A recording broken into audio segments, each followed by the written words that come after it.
Hi everyone. Today I'm going to be talking about the 6 steps to help your early riser sleep in.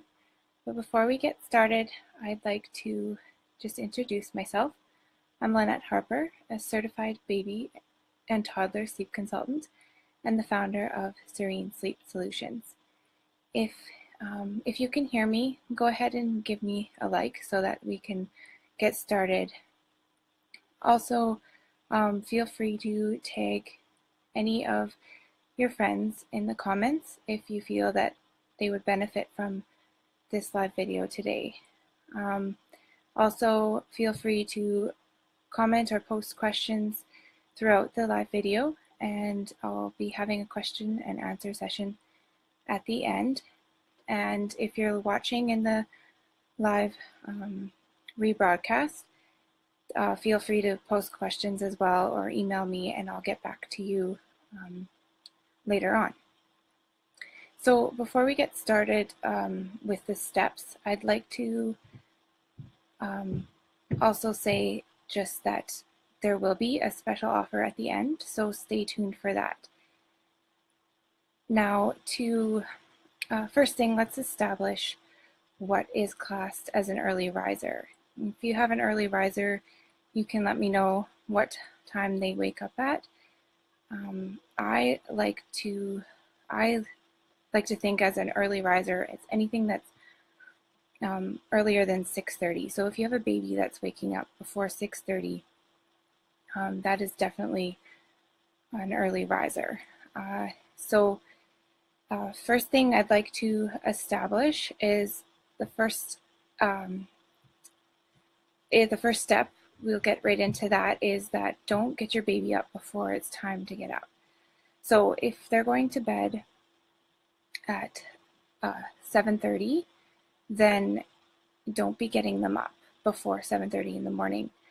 I like to say a nighttime sleep is 12 hours. It can be anywhere between 10 and 12, but usually a baby can do 12 hours. So if they're going to bed at 7:30 and they're waking up at 4:30, that's way too early. So if they're going to bed at 7:30, make sure they're getting up at 7:30 as well. Now that's not sleeping straight through. Most often newborns and even up to 6 months and 8 months, they can be still getting up for a feed. So you're just including that in the 12-hour stretch. So then that leads me to the second step. When they're getting up, you're going to delay that first nap, and that's going to help them get used to waking up a little bit later. So if they should be getting up at 7:30 because they've gone to bed at 7:30, you're going to gradually get them up later every day. So let's do an example to help you understand that a little better. So if you have a 10-month-old, they can usually stay up anywhere between 3.5 hours. Oh, sorry, it says you can't see me. I'm not sure how to fix that, so we'll just continue on. If you can hear me, that's good. So if you have a 10-month-old, they can typically stay up 3.5 hours. So if they're getting up at 5:30, their first nap shouldn't be until 9.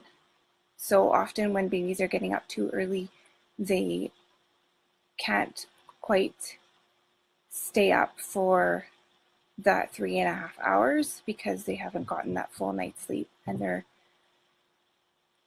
too tired too soon. So you're going to try and keep them up that full 3.5 hours. Then once they, okay, good, you can see me. Okay, so then if as the days go on, you can gradually wake them up later and gradually increase their nap time later, so that eventually they're getting up at 7:30 when they're supposed to be, and their first nap will be at 11. Now, if that's a little bit confusing, you can always ask me questions about that, and we can help you figure it out according to your baby's age. So the third step is to start the day off with something that's a little less enjoyable. So if you're starting the day off with a feed right away when they get up, they're going to be quite excited to get up, because who doesn't love food first thing when they get up? So I like to start the day off with turning the lights on, getting them dressed, changing their diaper, then do a feed. That way they know it's daytime, it's time to get up now. And this is also great for newborns because they can often have that day-night confusion. And so it'll help them know that it's daytime now and it's no longer nighttime. So the fourth step is to establish to look at their sleep environment. Now there's a lot of things to consider when you're looking at a sleep environment, but the two main things that are going to help your baby sleep in a little longer is to block out any light and noise. So baby and even adults, we produce melatonin, which helps us to sleep. And so if light is coming in, that can suppress that production of melatonin, and we won't be able to sleep as good. And so you want to block out any light. So get blackout blinds, post tape, towels, sheets, whatever you need to do to block out that light in the window, as well as block out any monitor lights, humidifier lights. Now, if you need a night light, especially if you're still getting up in the night to feed your baby, oftentimes we need a light. So put that night light as far away as possible from your baby and keep it out of their eyesight. So if you need to tuck it behind a chair or a garbage can or something, just to make sure that it's not right in their line of vision. Now, as far as the noise goes, your baby is sleeping lighter, in the early morning hours. And so if they hear a noise, it's going to wake them up. And so you want to get a noise machine.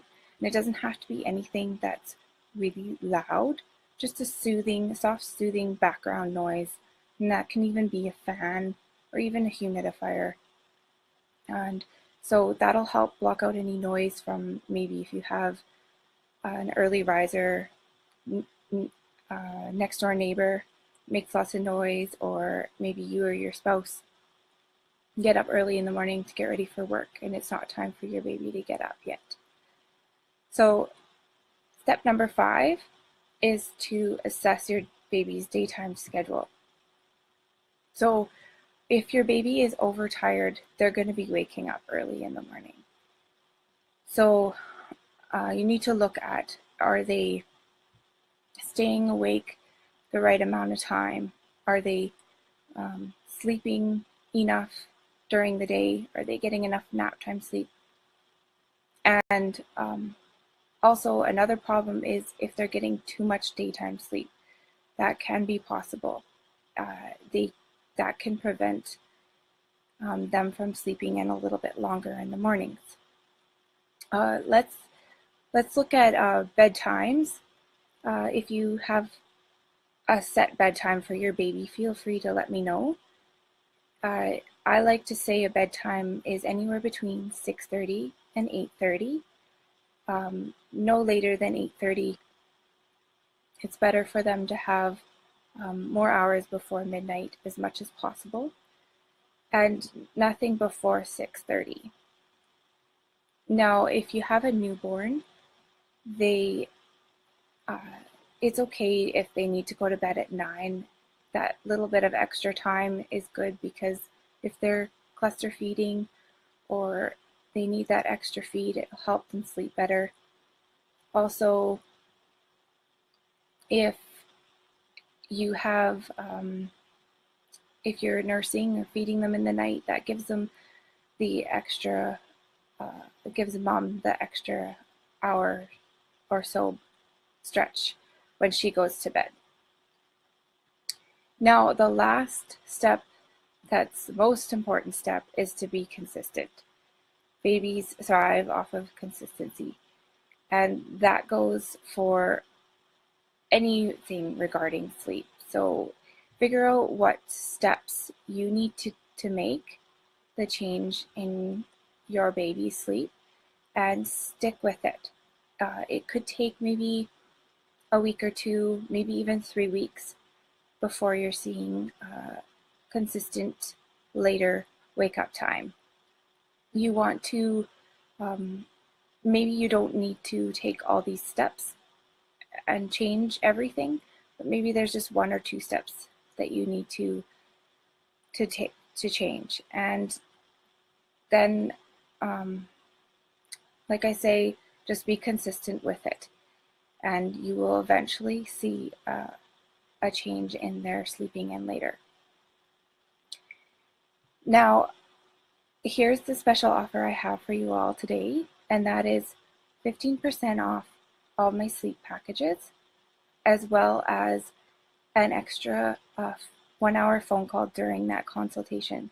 Some of my packages already include phone calls, but I'd like to offer you as well an extra one, because sometimes that phone call is a lot easier to help you out through that consultation.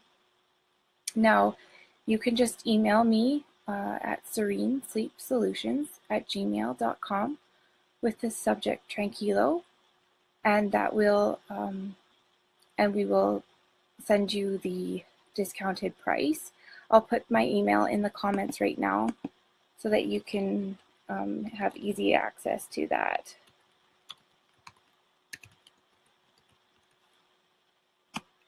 Now that will expire January 12th. I'd like to give you time after the holidays if you'd like to purchase that, because I know holidays can sometimes mess up baby's schedule, so this will give you a little bit longer if you need it.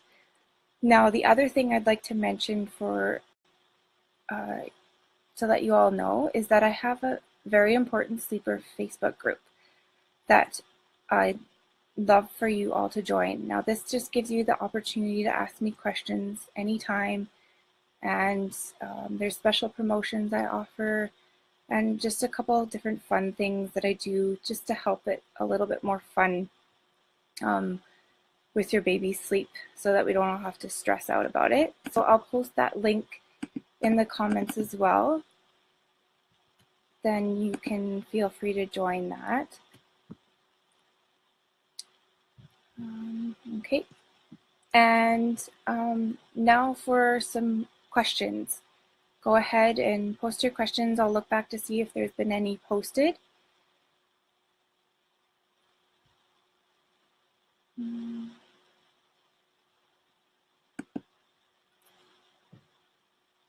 Not seeing all of them here.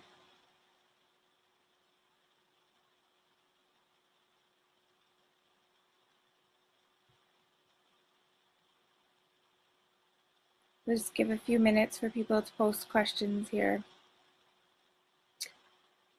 Okay, so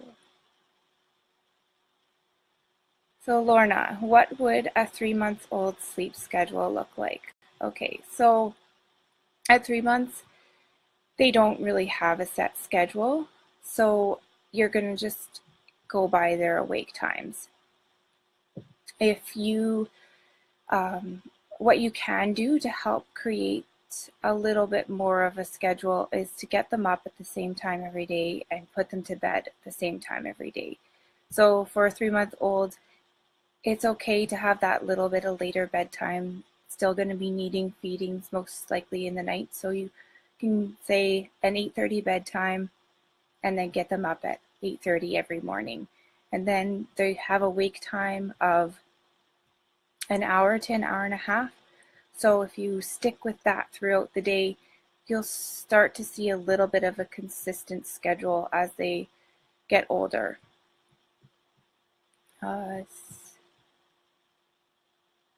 Okay, Conchita, so can a 5-month-old learn how to self-soothe?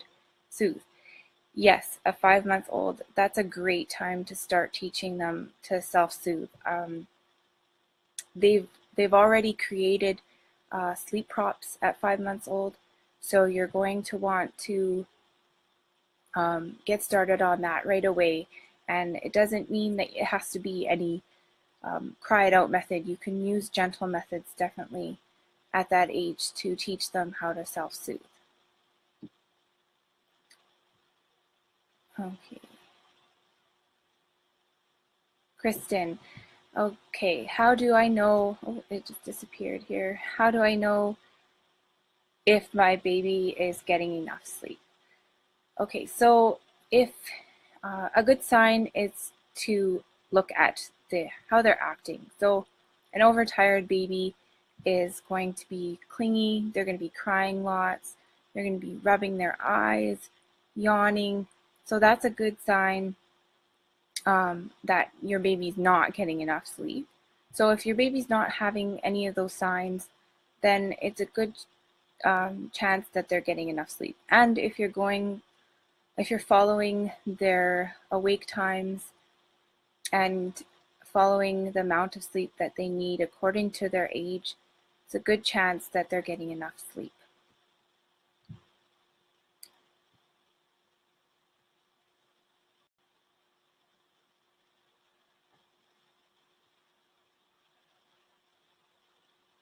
Okay, BJ says, but if I want him to sleep for more longer, he doesn't sleep later than 6.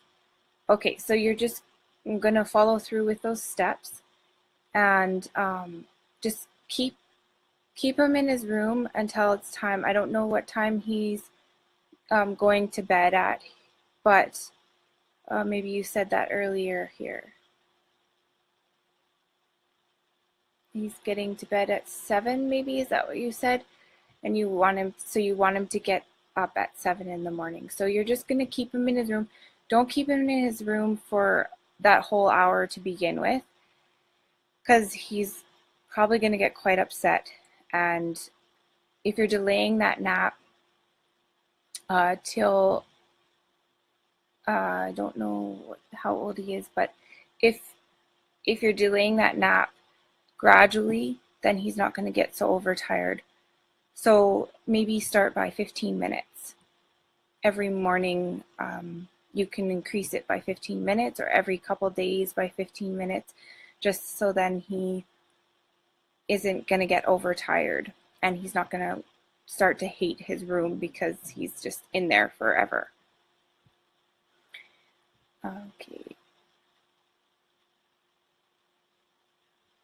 Christian saying, is it really important to have a sleep schedule though? Shouldn't we let babies sleep as often or when they need to? Okay, so this is a good question because there's some babies that need more sleep than others. And that's why when we say, like, for a 3-month-old, their wake time can be an hour to an hour and a half, because some babies can stay awake a little bit longer. So, and some babies don't stay awake as long. So you need to figure out what's good for your baby in that time range, and if you're sticking to that, they'll be getting enough sleep, and they'll be sleeping when they need to sleep. And as long as you're putting them down at the right time for their nap. And so if they are tired, definitely put them down for a sleep. And don't try and keep them up just because it might not be time for their nap yet. At those younger ages, they don't have that set schedule. So definitely put them down when they need that sleep. So next question, Alexandra. I'm heading back to work in a few months and baby will need to wake up at a different time. Any advice on how we go about this? Okay, so what you're going to want to do is find out what schedule your baby's going to need to be on when they're going to, if you have a babysitter you're dropping them off at, or daycare. Find out what their schedule is going to need to be like. What time are their naps going to be at the daycare? What time are you going to need to get them up in the morning so that you're ready to go in time? And a couple weeks in advance, before that, even 3 weeks before you get back to work, get them on that schedule. So if that means that you need to get them to bed earlier so they're up earlier, then you need to get started on that so that they aren't going to the daycare overtired and it's not such a huge adjustment for them. So next question.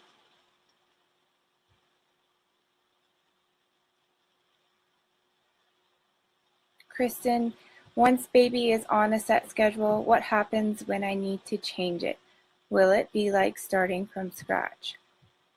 Okay, so when in those earlier months, their schedule is constantly changing. They're constantly being able to stay up a little longer as the weeks go on. So if you've just gotten your baby on a set schedule, chances are in those first months, up till 6 months, their schedule is going to be constantly changing. So you're not going to need to start from scratch. You're just going to need to gradually keep lengthening their wake-up time, and that'll eventually create a new schedule. And as far as sleep training goes, if you have them sleep trained, they're self-soothing themselves, you shouldn't need to start from scratch for that either. Just keep gradually keeping them awake longer, little by little, and it'll just fall into a new schedule.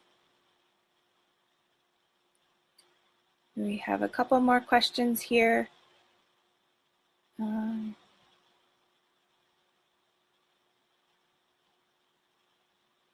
Okay, Chelsea, my baby is 8 months. He doesn't sleep through the night. I started a bad habit of co-sleeping. I'm trying to change that. Can you give me some good tips? Okay, and so you're going to want to obviously try to get him back in his own bed. Now, I don't know, you can either start by just putting him in his own bed in your room so that it's not such a huge change for him. And sometimes that can help it so that they still feel like mom's right there. That's okay. I can go back to sleep. So you're just going to be, now that depends on whether you want to do a more gentle method, or if you want him to just get right on to sleeping in his own room, in his own bed. Then you can just put him back into his own bed and in his own room. And you're just going to gradually not comfort him as much. So you're not going to leave him there to cry. You're going to just maybe at 8 months old, you can just go in, comfort him, say it's okay, mommy's right here. You can give him a quick hug, do whatever you need to do to comfort him and let him know that you're still there. And you can talk to me about this later if you want, Chelsea. There's so many ways to go about doing this, depending on whether you want a gentle method or a faster method that will have him sleeping in his own room. So feel free to email me about that. VJ is asking, on which month does the sleep schedule start? So you will probably start to see a schedule form around 6 months. That's when you can expect to see more of, okay, he's napping right at this time, he's getting up at this time, his naps are starting to get longer, his awake time gets longer around that time at 6 months. 4 months, you can try to form schedule at 4 months, but this will depend on the baby. Most babies still won't be on a schedule yet, but you'll start to see some sort of consistency at 4 months. Okay, so I have 2 more questions here. I'll answer those, and then that'll be it for today.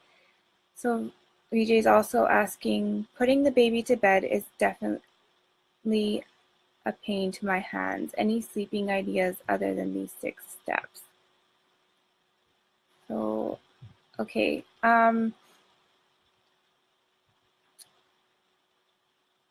It can be, if your baby's not self-soothing themselves yet, that can definitely make it a little more challenging for them to go back to sleep in the morning.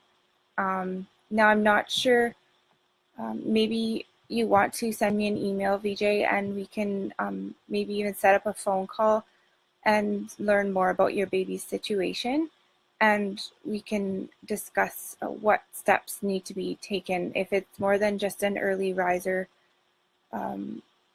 maybe there's more problems you're dealing with than just the early rising. So feel free to email me and we can talk a little more about your baby's situation. Okay, and Tranquilo is asking, when do babies develop a more consistent schedule and fewer longer naps? So I kind of already touched base on this a little bit, but you can start to see a more consistent schedule around 6 months. And that is when they get fewer longer naps. At 6 months, they'll start to be down to 3 naps. Some will even be down to 2 naps. That's a little early, but it can happen. So they'll be down to 3 naps. So that's usually an hour-and-a-half nap in the morning, an hour-and-a-half nap early afternoon, and then a short cat nap in the early evening, not too close to their bedtime. And that kind of starts to be really consistent around 6 months. So that's it for today. Thanks everyone for joining me and for the great questions you all had. I hope this will help you with your early risers. Feel free to email me with that. Don't forget about that special offer I have. If you have any more questions, feel free to comment.